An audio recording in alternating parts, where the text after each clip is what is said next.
Going well. Well, yeah, thanks for having me. Very cool to be here. Do you care where I stand? Maybe it doesn't matter. The microphone and the The Zoom is. roughly desk. Oh, they are. Okay, all right. We'll stay deskward. So I'm gonna talk about what natural logic meanings can maybe tell us about, or what natural language meanings can maybe tell us about natural logic's contents. And so the question for this talk is kind of going to be what's in natural logic. And what I mean by that is, what are the foundational building blocks of logical thought that humans naturally, automatically, and innately have access to? And I got to admit, this is like a totally new framing for me. But I figured in this audience, logic colloquium, logic group, why not? This is a good excuse to try out seeing how some of my stuff that I work on with respect to meaning might be related to this question about natural logic. So I did something funky with the clicker. Okay, that's working.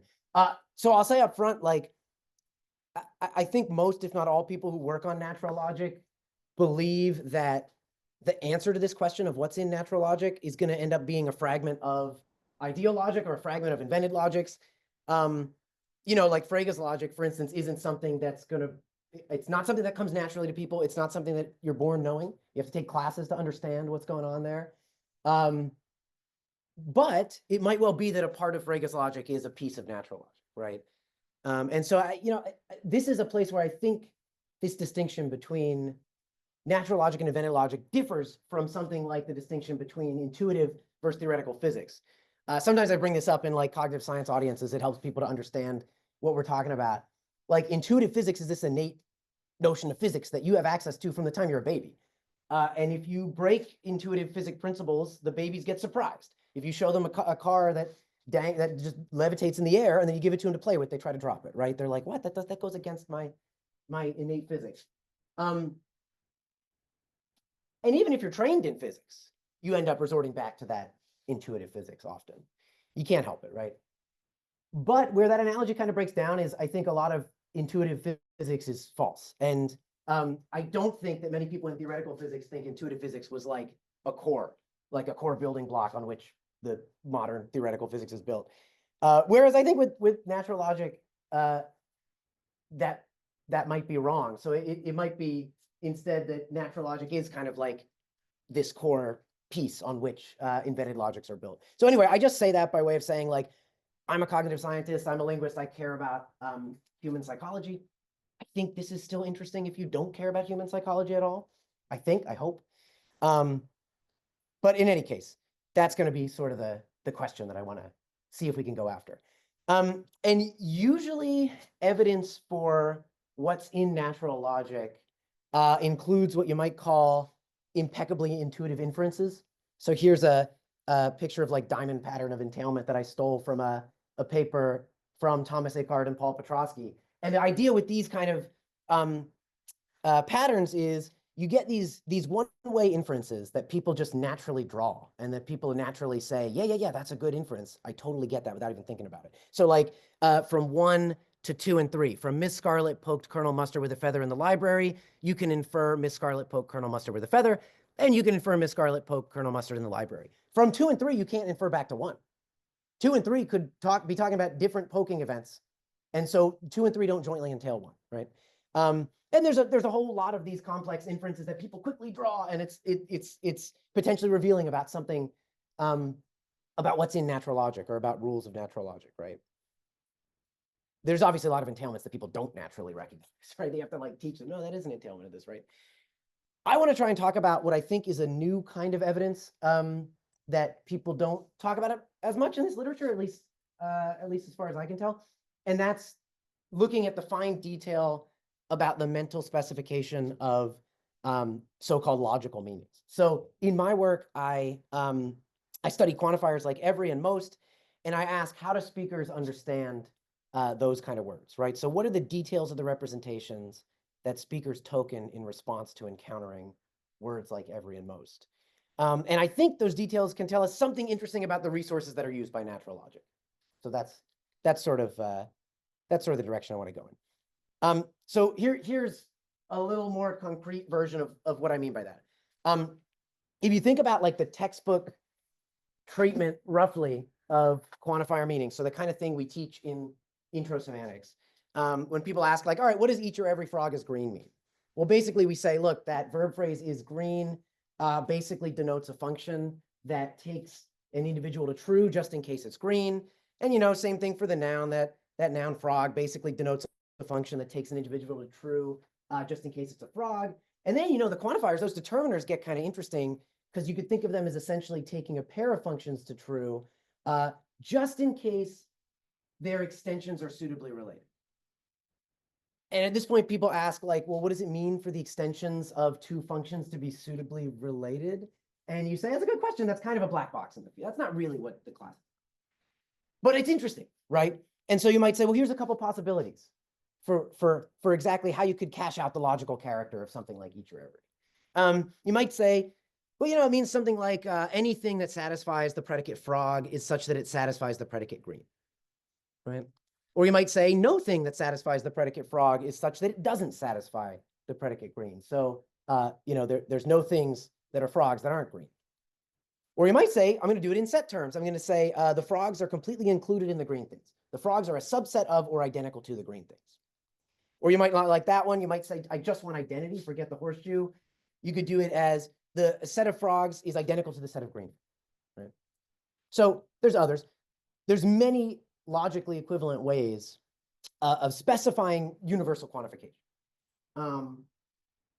If you're interested in getting the truth conditions right of those kind of sentences, these are empirically equivalent. They are interchangeable for that purpose. But you might say, despite being logically equivalent, these guys feel like the kind of things that might be psychologically distinct, right? Because if you look at these different specifications, you can think of them as possible hypotheses about what speakers actually know. And you can see that they differ. I mean, that first one involves just individuals and properties they have. That second one is the same, but it also involves negation. The third one involves sets and a genuine relation between two sets.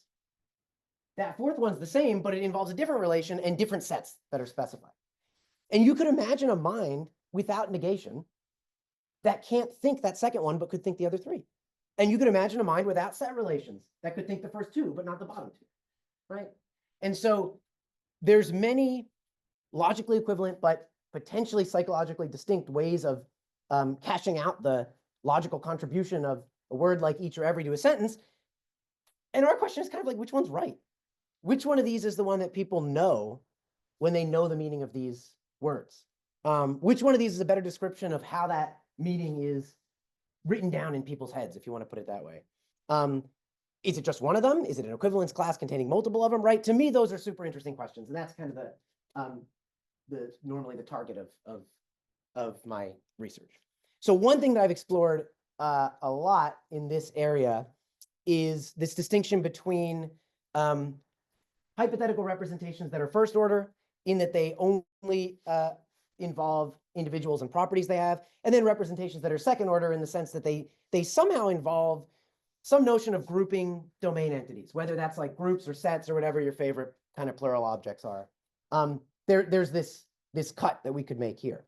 And one thing I've argued in past work is that each in English has a meaning that's in that first category. So the representation that speakers associate with that pronunciation has a first order character, whereas every is in that second category of like second order meanings. And you know, here's a shameless plug of some of the papers we've written about this, because I'm really not going to talk about this today.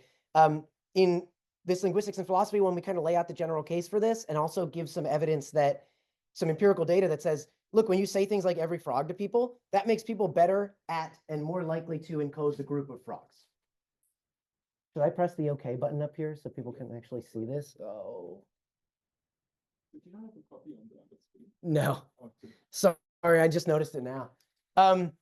We have the opposite case. So that shows when you tell people every frog, they're better at grouping the frogs and more likely to do it. Here's a glossa psycholing paper where if you tell people each frog is green, they're better at individuating the frogs. And they do it more often, and they're better at remembering individual properties of individual frogs. And then here's a cognitive psychology paper where we just kind of talk about, there's a lot of downstream consequences of this distinction. So in terms of learning, in terms of memory, in terms of how these quantifiers get used in speech, what cognitive systems get activated when you say one or the other, and people token those representations, things like that. So we've marshaled a lot of different kind of evidence in support of this, this distinction for each and every. One upshot of that, potentially, is that maybe you think, hey, that says that natural logic has both first and second order resources, right? So if you think meanings in language are built on the logical resources that humans naturally bring to the table, then maybe you say, hey, if it's right that we've got both first and second order universal quantifiers, maybe it's right that what people are naturally bringing to the table has the resources to give rise to it. Right?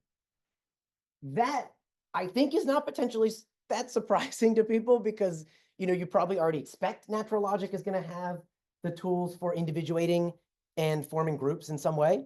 But thinking about things in this way has kind of led me and my collaborators to think, maybe some of our more counterintuitive results might suggest something more surprising about the contents of natural logic, right? And so those are the kind of things I want to talk to you about today. But that was just by way of sort of saying what I mean by investigating what's in natural logic through this sort of approach that we have to looking at the fine detail of linguistic meanings. One case that I do want to talk about in a little more depth is the idea that maybe natural logic has cardinality subtraction, but not predicate negation. And the evidence I'm going to bring to the table here is about the meaning of most. So really getting in and looking at what people think most means and what kind of representation is tokened when people encounter most. And then the second case is going to be to kind of go back to that first order, second order distinction a little bit and think about the idea that maybe there's sets, but not set theoretic relations. And to do that, we're going to dig a little bit deeper into the meaning of every, and then also toward the end, I'll tell you about some newer stuff having to do with learnability. Okay, but first, let's just talk about most and what most means and what it might tell us about something that I think is counterintuitive, if it's right about natural logic, is that maybe no predicate negation. I think that would be surprising. So like we were doing for each and every, we could think about potential hypotheses about most meaning. So potential hypotheses about the format of the mental representation that speakers associate with most, what it means to know the meaning of the word most. One involves correspondence and predicate negation. So the idea with this first one would be most frogs are green means that the green frogs stand in one-to-one correspondence with the non-green frogs, but there's at least one green frog left over. So that'll get you most of the frogs are green. An alternative would be to specify most of the frogs are green still with predicate negation. So still comparing green frogs and non-green frogs, but without correspondence, instead using cardinality, right? So you'd say the number of green frogs is greater than the number of non-green frogs. 3 is greater than 2. You're using cardinality instead of correspondence, but you're using the same sets, one of which defined with predicate negation. Here's a possibility that initially seems way less likely, which is the one we want to argue for.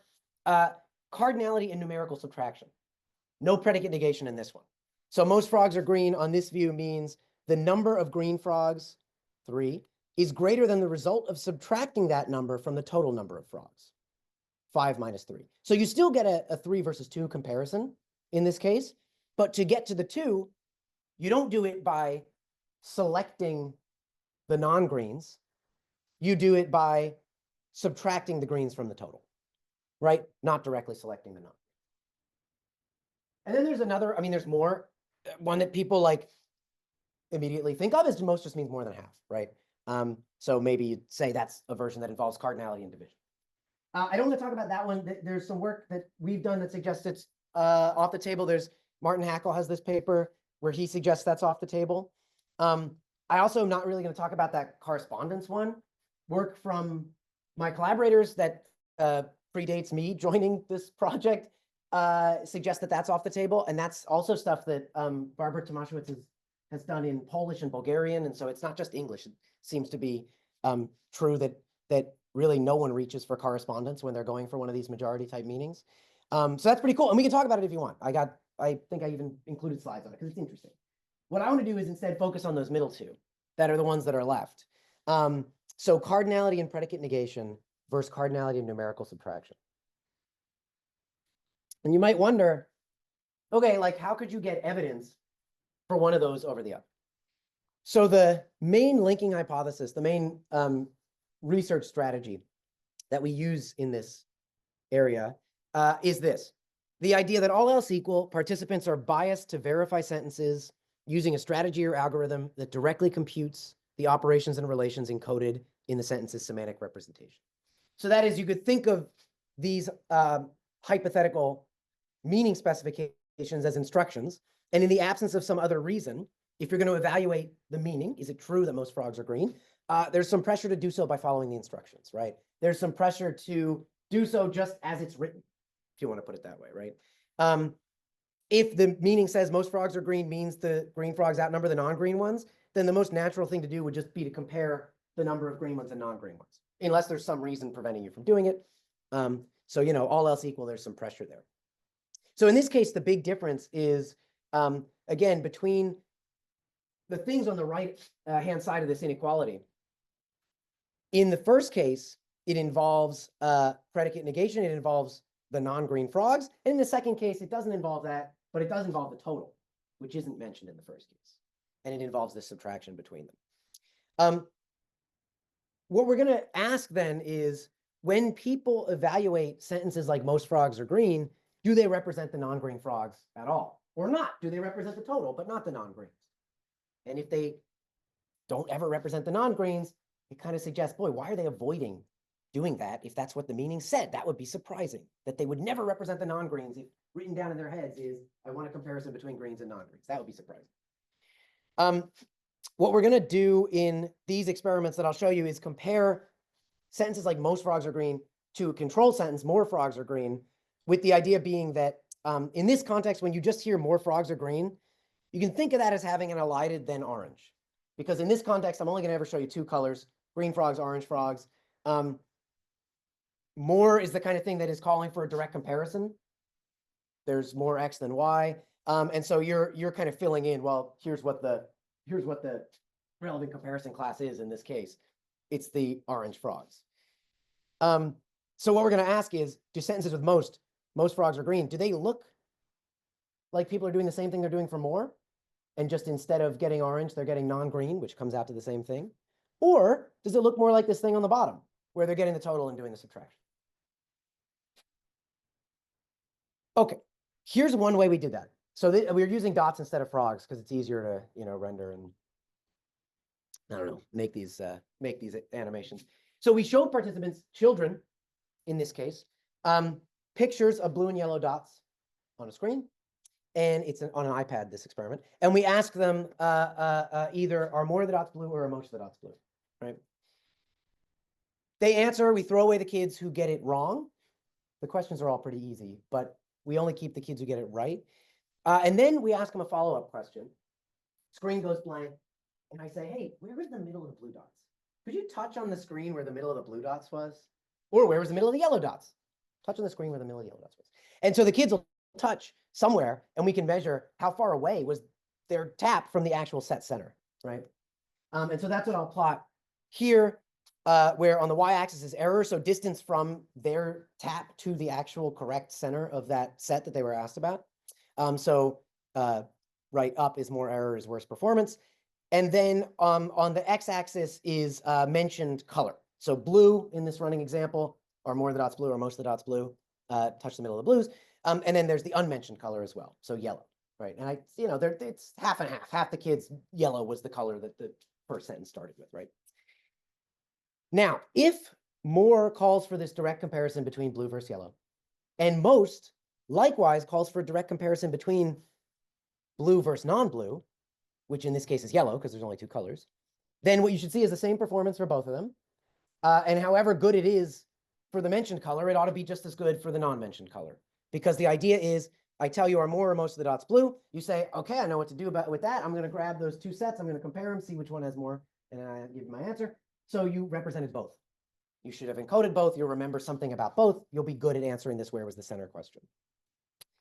If most instead has this meaning that doesn't involve the non-blue, but getting at that same number by subtracting the total and the blue, then what you expect is no matter which quantifier you, excuse me, no matter which word you get, more or most, you're going to be good at the mentioned color because you're grabbing blue. That's the left side of the inequality. But the unmentioned color, you should only be good at for more. For most, you should be bad. You should be worse because you didn't need that. You didn't represent that. You grabbed the total and you did a subtraction. You never looked at the non-blues, right? So that's the prediction. And that is what we find with these kids. So regardless of the word, people are as good, same level of goodness at the color that was mentioned. So the thing that's on the left side of the inequality. The thing that's on the right side, if you got more, you were good at the color that wasn't mentioned. If you got most, you weren't. So that is to say that only children who evaluated a more sentence encoded or at least remembered the non-mentioned set. And it's worth saying about this, you know, the pictures the kids get are the same. So there's no difference from the image that's forcing you to attend to one of the sets or the other. It's the same picture. The thing that changes is just the word that we ask the question with. And asking the question with most instead of more gets you to analyze the scene differently, gets you to encode different things about it, right? It's also worth saying this doesn't change across development. The age range is pretty big here, 3 to 8. It was a constant size of effect throughout development. So it's not something they learn as they get more experience with this word. It's something that as soon as you can find them getting the true false answer right, like at 4, they're showing this effect. We got a bunch of converging evidence for this distinction. I'll just show you a couple of my favorites because they're fun. Here's one where we asked adults and then later kids to make a picture on the iPad. So now we'll just give you the iPad and we'll let you place blue and yellow dots where you want. And we say, could you make me an image where it's true that more of the dots are blue? Or could you make me an image where it's true that most of the dots are blue? And the idea was, if they get the more sentence, what we would expect them to do, given that last result, is separate those dots out so that they can get a good estimate of the blues and a good estimate of the yellows, because they want to do a direct comparison between those two. If you give them the most sentence, they should smush them all up because they want to get the total. They don't really, it's easy enough to extract the blues from that set. And then you want the total to do the subtraction. So you might as well have them all smushed together to make the total easier to estimate. And so when we get results from people where they put the dots, we take them all and then I shifted them around so that the blues all appear on one side, the yellows all appear on the other side. I kind of rotated them on their around their center of masses, so they all kind of look the same this way. And what you find is exactly that. You find that when people get asked to make it true that more of the dots are blue, they tend to make 2 clouds of dots. They're significantly more separated than when you ask them the same question but with most, where they clump them all together and there's basically no separation between those 2 clouds. So this is 40 subjects worth of it. We did it 5 different ways. We asked the question in different ways, different syntactic frames and so on. We also did it with 77 kids, and they show that same kind of result too. So it seems to be a really robust thing that people prefer this spatial separation for more that calls for that direct comparison, but they want the spatial clumpedness for most, which calls for doing that subtraction using the total. Here's another piece of evidence that I think is probably the best one. So this is a speeded judgment task. So adults in this case get sentenced to evaluate as true or false. More or most of the dots are blue. We show them a picture of blue and yellows for 200 milliseconds, very quick flash. Then they just have to answer true or false. For more, like we've been saying, the idea is you're going to compare the blue versus the yellow. That's what you have to do given this display. For most, the question is, do people compare blue and non-blue, i.e. yellow, because we only ever have 2 colors, or do they compare blue and total? How do we tell? Well, in these displays, the number of total is always bigger than the number of yellow, because there's never 0 blue dots. So the total number always is bigger than the number of yellows. And one thing we know from work on numerical approximation is that bigger numbers are represented with more noise. Well, you could think of it as more noise, which leads to worse performance. Your performance is just going to go down if you have to estimate bigger numbers. People underestimate more the bigger the number gets that you're asking them to estimate. And so the prediction is most sentences are going to be judged as worse than more sentences, even though it's the same images and the same answers in both cases. So here's what I'll plot percent correct on the y-axis. So starting at 50, going up to 100. And then on the x-axis, we've got ratio of bigger number to smaller number. So just sticking with this blue versus yellow example, it's like, 2-to-1 ratio of blue to yellow would be like 20 blues and 10 yellows, very easy. If you go farther down to the left of that plot, you're getting to much harder trials. If you had a 1-to-1 ratio, it'd be impossible to get the right answer because there would be no right answer, right? You'd have the same number of blue and yellow. And again, the prediction is worse for most, right? And that's what we find. People are worse at this task when you ask that question with most than when you show them the same picture and ask it with more. The idea is because more gets people to do that direct comparison between blue and yellow. They're necessarily dealing with smaller numbers. Most makes you go blue versus total. You got to deal with that bigger number total. And so your performance gets worse. Just to put a pin on it, participants don't compare blue and yellow, blue and non-blue for most, even though it is a superior thing to do. This is a better strategy to use. And so that thing we were saying before about boy, if the meaning of most were specified in terms of a comparison between one set and its complement, why the heck would you not go do that? It's a thing you can do. Maybe not the complement part, but at least the direct comparison part you can do. That's what the more case shows. And it's a thing you should do. You'd be better at the task. It is a superior strategy, and people avoid it. That is interesting. That needs explaining. Why people avoid a superior strategy. Here's something really new that I think is really cool. We can look at individual subjects and see that the result holds for individual subjects, and not just holds for individual subjects, but by and large holds exactly as well as we think it should hold. So what I mean by that is, here is each participant's actual data on the most task, which is in light blue, the little light blue dots, compared against what we predict their performance should be on that task, which is in the dark blue dotted line, given the idea that they're using that subtraction strategy, and given their observed performance in the more task. So in other words, we take your performance in the more task, we say, here's how good you are at estimating numbers and comparing them, because people differ in that. Big individual differences in that. Actually, those individual differences are correlated with math performance, right? So it's a known thing. People study, why are there individual differences in this? How widely do people differ, right? But some people are better at it than others. We'll use your data on more to figure out how good you are at estimating numbers and comparing them. And then we'll use that plus that subtraction algorithm to predict how bad you should be at the most task. And what you're seeing in this is that by and large, with a few stragglers, people are pretty dang good at lining up with those predictions. So people are as bad as we expect them to be at this task. If they're evaluating that most sentence using that strategy with subtraction, and assuming that, the more task is a good estimate of their numerical estimation abilities.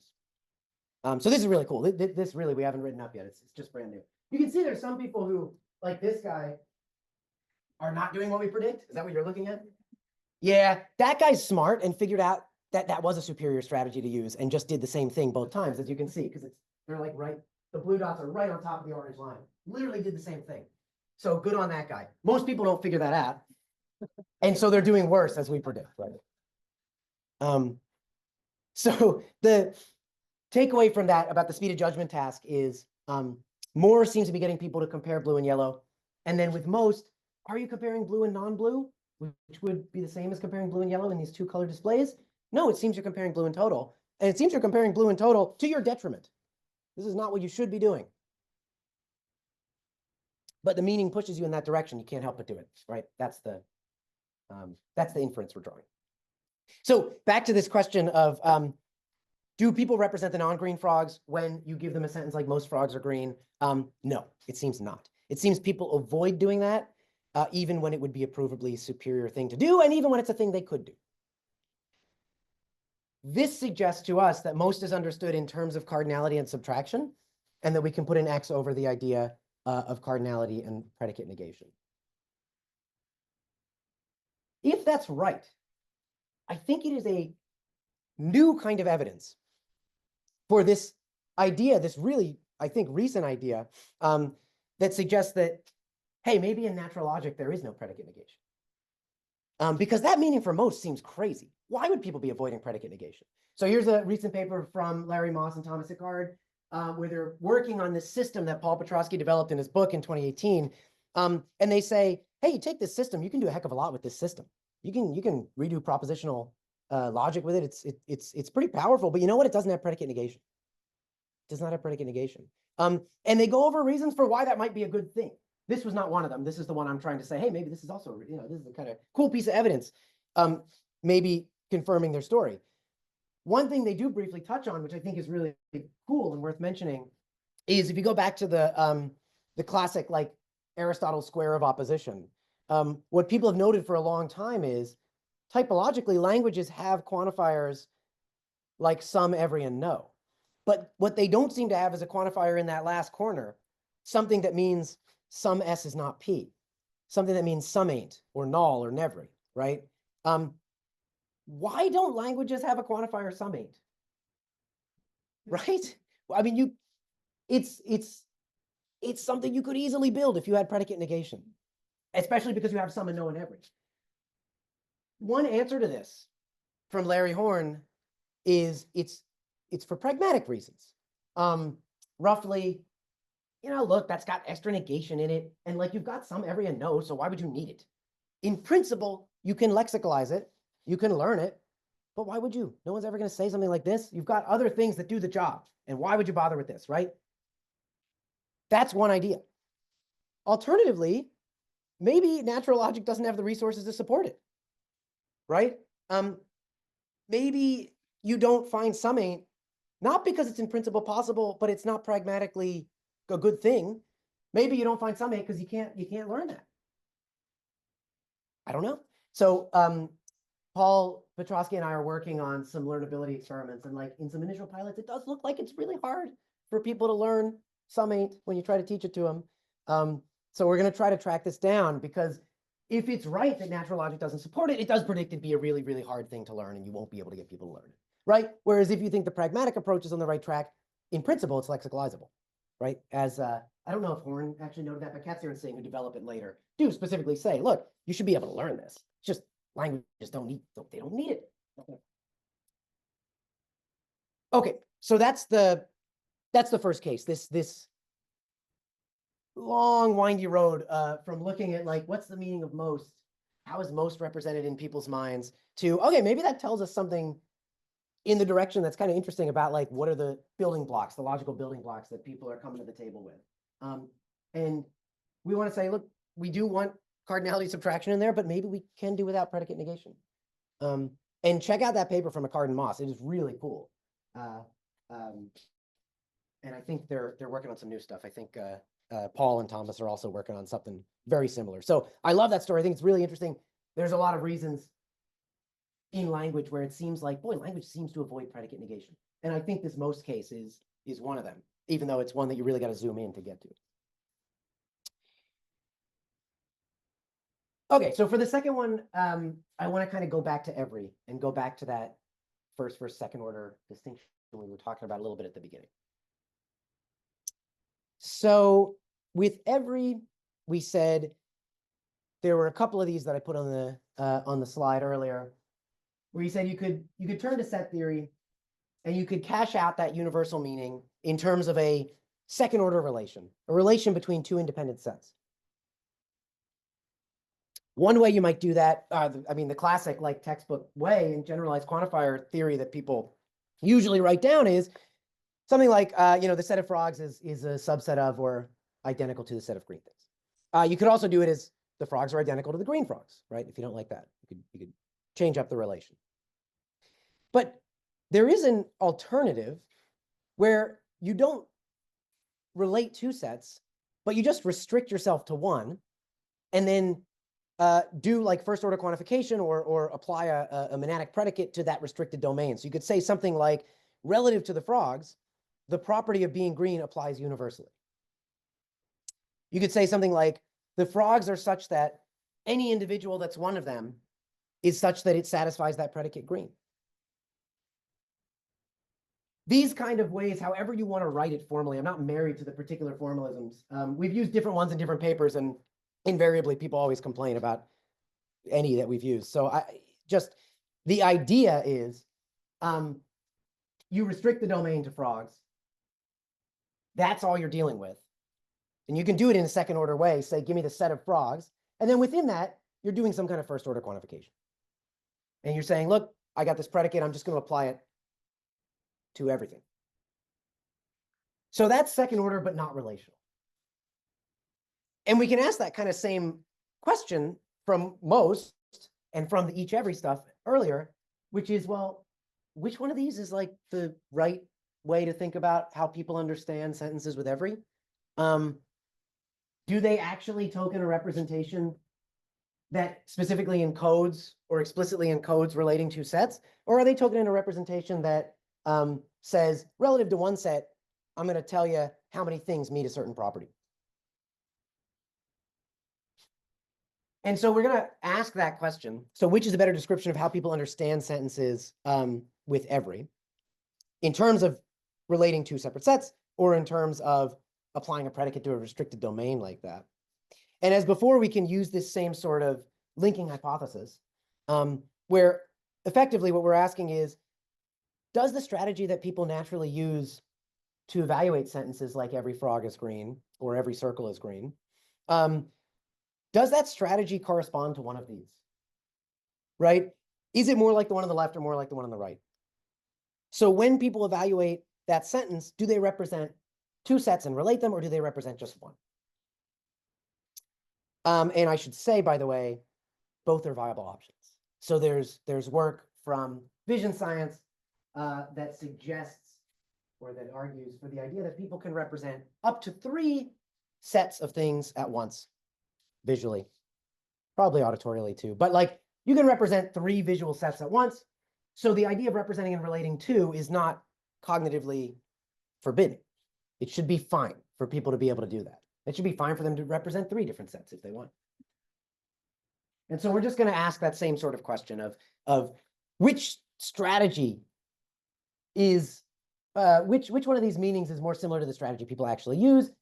And given that they can represent the 2, boy, if the meaning was stated in terms of 2 and they routinely avoid representing the 2, what is going on? Especially if it means you do better at the task. So here's the specific task we use to get at that. So in this experiment, you first see a sentence like, every big circle is blue. And then you see an image of different sized and different colored circles for a second. And you have to evaluate, again, is the sentence true or false? Once you answer, you get a follow-up question that asks you about the cardinality of one of the sets that we displayed. So sometimes we say, how many big circles were there? Sometimes we ask, how many blue circles were there? Sometimes we ask about the conjunction, how many big blue circles were there?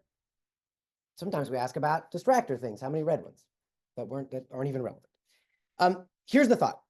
If you mentally represented that argument, like the big circles, and that made you go represent the big circles, the extension of that argument, you should attend to that subset while you're evaluating the statement, and you should remember how many things there were. So if I show you 15 circles, then you should answer roughly 14, 13. People underestimate, so you're always going to answer a little bit less than what it actually is, but you should be roughly on track, right?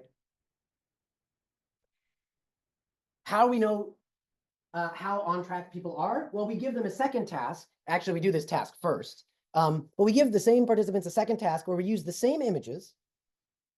And we ask you just to give us your estimate of the number of dots for the subset that we care about. So you even get to see the question ahead of time in this case. We say, how many big circles are there? Here's the image. See the same image for a second, goes away. How many big circles were there? Okay. So this should be a task where you're as good as your visual system will allow you to be.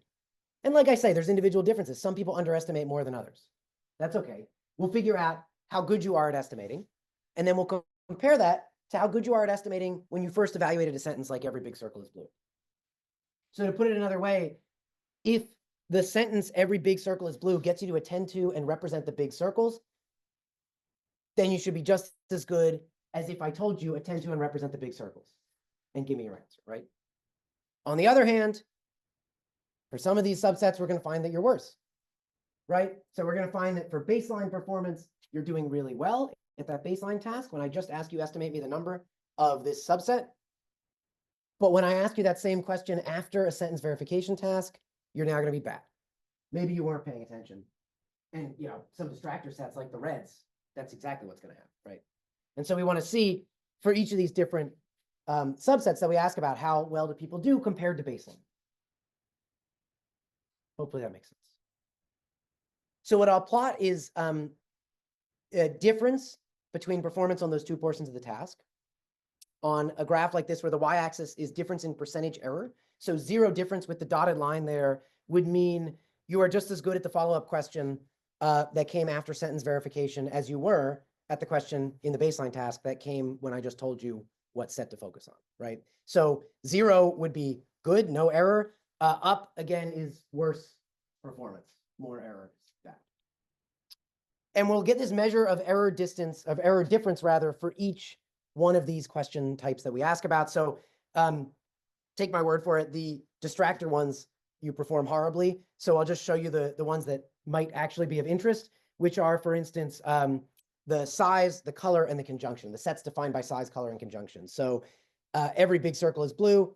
Size would be how many bigs, color would be how many blues, conjunction would be how many big blues. I'll state the predictions in these terms, in terms of this graph, right? So if every big circle is blue, is understood as the big circles are among the blue things, or the big circles are a subset of the blue things, we should see good number knowledge relative to baseline when you're asked about both big circles and when you're asked about blue circles. They're the only blue things here. Conjunction, the big blue, you might predict that's going to be worse because that's not explicitly encoded in that representation. Conjunction, if it's every big circle is blue, the big circles are a subset of the blue ones, there's no conjunction of big and blue in there. If, on the other hand, you think, I don't like the subset, I want to get rid of the horseshoe and just go for the identity or for the equality, and you say every big circle is blue really means the big circles are identical to the big blue ones, well, then you just flip this prediction and you say, look, there I expect conjunction to be good, but maybe I expect color to be worse, because color is now not explicitly encoded, only conjunction of color and size is encoded. Either way, you expect 2 of these to be on a par. You expect 2 of them to be good, around 0. If you got the non-relational view, on the other hand, you might expect to only find one of these at the baseline level, right? You say, I'm restricting the domain with one set, but that's the only set I'm focusing on. I'm not relating it to any other set. And so I expect every big circle is blue. They're going to know the number of bigs, but not the number of blues and not the number of big blues, right? Good number knowledge just for the size, right? That is what we find. Good number knowledge just for the size. So people know the cardinality of the group denoted by the internal argument, the first argument of the quantifier. Every big circle is blue. They know the number of bigs perfectly well as their visual system allows. They know the color way worse than their visual system allows, and they know the conjunction of size and color also way worse than their visual system allows, right?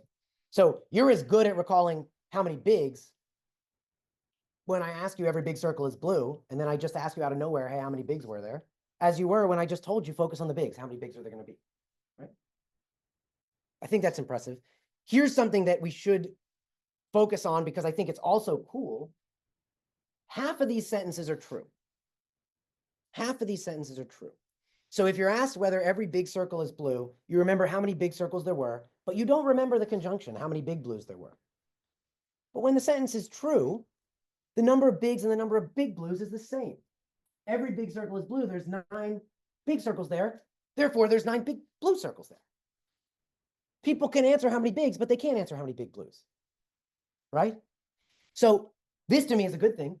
It shows we're not tapping into inferences that they're drawing, downstream inferences that they're drawing. We're tapping into the meaning right then and there. And this is a quick task. You don't have time to be thinking like, oh, okay, well, if I answered true, then that must mean it's also going to be the right answer. No, this is like it's going fast.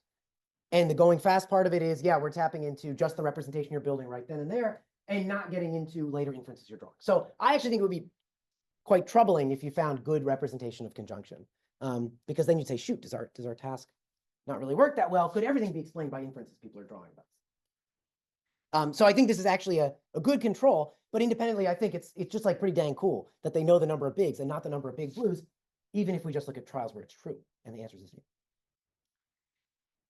We run a bunch of versions of this, so let me show you a couple of them.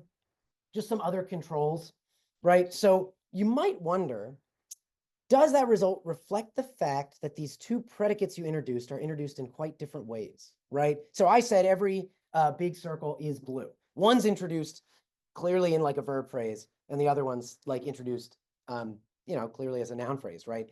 So it's impossible to totally get rid of that syntactic difference. Obviously, the syntactic difference is part of what's giving rise to this difference, right?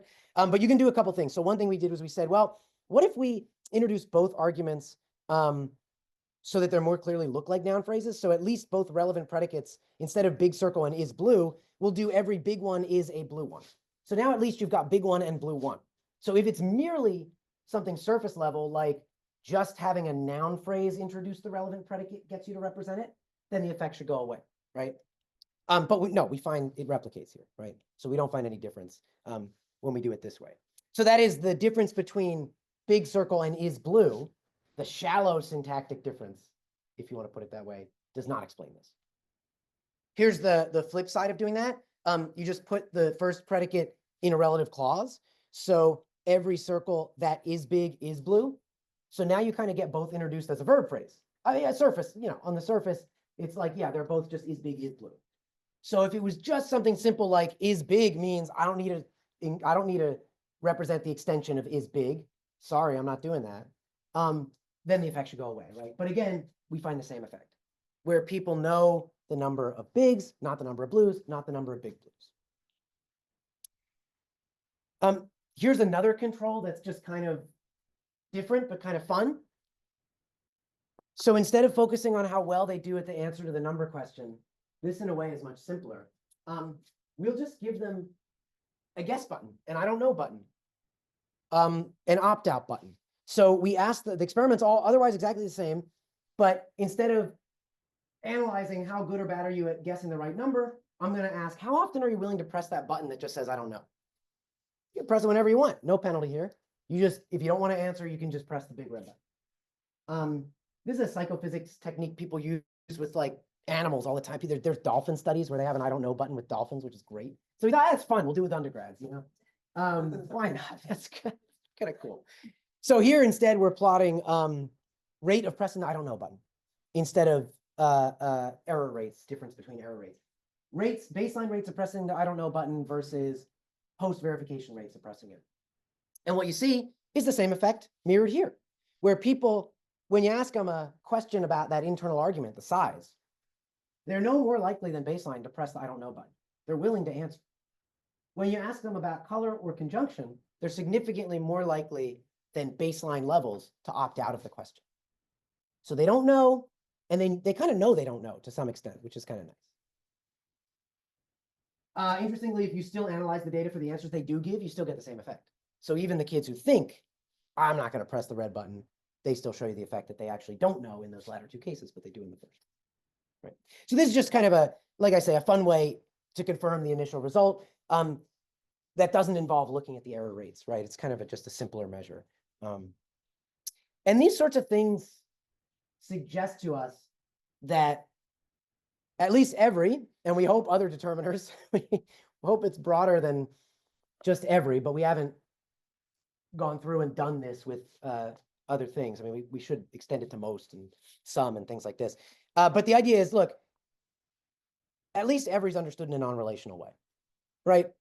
So it's understood along the lines of that one on the right, where it's not genuinely relating two sets. It's really just saying, I'm going to apply some predicate universally to a restricted domain. And that's every, which, like I said, we have a whole slew of other evidence that we think does get people in this second order mode of thinking, as opposed to something like each, which doesn't. But every gets you into the second order mode. What it doesn't do is get you relating sets in that second order mode. It doesn't get you relating independent grabs from the domain. So on that point, I want to just bring up what is perhaps the most robust and renowned cross-linguistic generalization in semantics. And that's the idea of determiner conservativity. So determiner conservativity is essentially the generalization that the truth of a quantificational sentence depends only on the things named by the determiner's first argument. So by the noun phrase that determiner combines with. So for example, in something like almost some no frogs are green, it's only the frogs and their properties that matter, right? To know the truth of the sentence, you needn't look beyond the frogs. So the fact that there's other green things, the paint, the trees, the apples, the aliens, that's irrelevant, right? One only needs to look at the frogs. You can compare that to hypothetical determiners that don't exist in any language, but that seem like they have relatively simple and perhaps even useful meanings. So something like equi, frogs are green, where equi would mean equinumerous, equal in number. So you could imagine a quantifier like equi, frogs are green. That means the frogs and the green things are equal in number, are numerically equivalent. Seems useful. Languages don't seem to have that. And the thinking is, well, look, that's non-conservative. It runs afoul of this generalization. And this is a pretty strong generalization that seems to hold cross-linguistically. Yes, so we put an X on equi. It seems, so from a line of more recent work that I've been doing, that adults and children cannot learn determiners that run afoul of this generalization. So adults and children can learn novel conservative determiners, things that don't exist cross-linguistically that we made up, but that follow that pattern, but they can't learn novel non-conservative ones. So I'll show you this quickly. We have a whole series of experiments where we basically just show adults, and we've done a kid-friendly version too that's a little bit more fun than this and less sterile, but in the adult version, they just get pictures of shapes like this. Glebe of the circles are blue, 4 positive examples, then they get 4 negative examples. Here, it's not the case that glebe of the circles are blue. And then we test them on novel images that they hadn't seen before. Is it true that glebe of the circles are blue in this case? If glebe has a conservative meaning, so in this case, all but one was one of the ones we tested. All but one is conservative, but it's not lexicalized as far as I know in any language, at least not in English. People can learn it. Adults can learn it fine with just 8 trials, significantly above chance performance. But if you teach them just a minimally different quantifier, that's not conservative. So instead of all but one, we taught them outnumber by 1. So in this case, glebe of the circles are blue would mean the number of circles is greater than the number of blue things by 1. So that's not conservative. You have to compare circles and blue things, so it doesn't just rely on the circles. They fail to learn this. Adults can't learn this.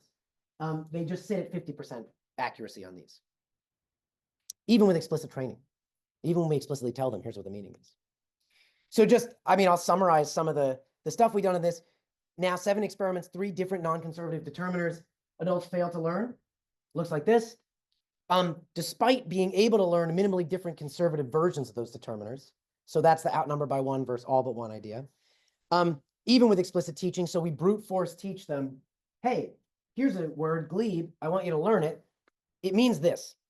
If glebe of the x's are y, the number of x's plus 1 equals the number of y's. Now I'll walk you through 8 examples of that used in a sentence. Then we make them do a 5-minute filler task, like just something unrelated for 5 minutes, then come back. Hey, what was the meaning of glebe again? And can you apply it to these new pictures? No, they stink, right? But if you do that with a conservative one, they're fine. And they can remember the definition, and they write the definition, and they have fun. I don't know if they have fun, but it works. It works even with novel predicates at tests. So we train them on blue and orange circles and squares. We test them on green stars, and it's fine. Or rather, green shapes that either have or don't have stars, like that Dr. Seuss, like star-bellied Sneetches thing. Like we test them on those, and they can use it. They can apply glebe to that. So they're not just learning, like, remember the right amount of blue and orange circly and squariness. It works even if you get rid of the partitive. People are often worried about the partitive, glebe of the circles. Is it of the that's doing all the work? No, it works if you just do glebe circles. That works fine too. And even with 4-year-olds. So we have this child-friendly version that works with the kids. So the thing that's interesting about this, it's a typological generalization that seems to be really strong, probably the strongest one that exists about meaning. And it seems to be one that is tied to learnability. And why this was really interesting to me was, look, if you take those non-relational determiner meanings that we're independently arguing for on the basis of those psycholinguistics experiments, and I'm not the one to point this out, this is well known, and Westerstall in the SEP article he wrote about this has a proof of this, non-relational determiner meanings entail conservative determiner meanings. So if you just have the idea that a determiner's first argument restricts the domain, so every circle is green says relative to the circles, the second argument, the predicative argument, which is syntactically different from the first argument anyway, so we might want to treat it differently. If you think that second argument supplies some additional predicate, like the predicate is green is going to apply to this restricted domain, and then you think the role of the determiner itself is just to specify like how that predicate applies to how many things does it apply. So in the case of every, it's universally, right? In the case of some, it's existentially. If you think that's what's going on, you can state all the determiners in natural language that exist, but you can't state the things like equi that don't exist.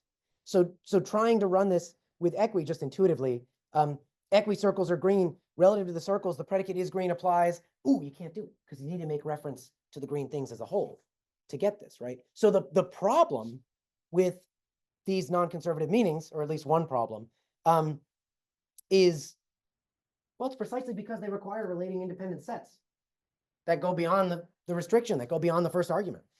And what these words are doing is saying, I'll let you have a second order representation of the first argument, but nothing else. Going beyond that's where you get into trouble. And that's why adults and kids can't seem to learn them. That's why they don't exist cross-linguistically. That's the argument. Okay, so that's kind of the second this second case study, which I think, again, it's like a long meandering road to this point, but if you take these together, typological facts, learnability facts, psycholinguistic facts about, boy, why do people seem to avoid relating those two groups? Well, maybe one idea is that in natural logic, what you've got is second order resources, but not the resources for genuine second order relations, right? And again, that I think would be super surprising because it kind of goes against what you might expect in standard semantics, which is like rife with relations, right? It's like Frege all the way through, relations everywhere, right? Okay, so to wrap up, this was the question that I was trying to say, hey, can I relate some of this stuff that I've been doing on meaning to this question that I think is interesting? What's in natural logic? What are the building blocks that people have access to naturally, automatically, innately? I think one claim we can make from this is resources for both kinds of quantification that you might have expected, first and second order resources, but maybe not second order relations, which I think would be cool if true. And likewise, maybe cardinality and subtraction, but not predicate negation, which again would, I think, be pretty surprising. But now that there's some growing work and some growing interest in this idea, maybe it's on the right track. It's at least worth exploring. And just like more generally, I think I want to put in a plug for this kind of psycholinguistic work, like psychosemantic sort of investigations into meaning, maybe playing a role in helping reveal some of the contents of natural logic. Okay, thanks.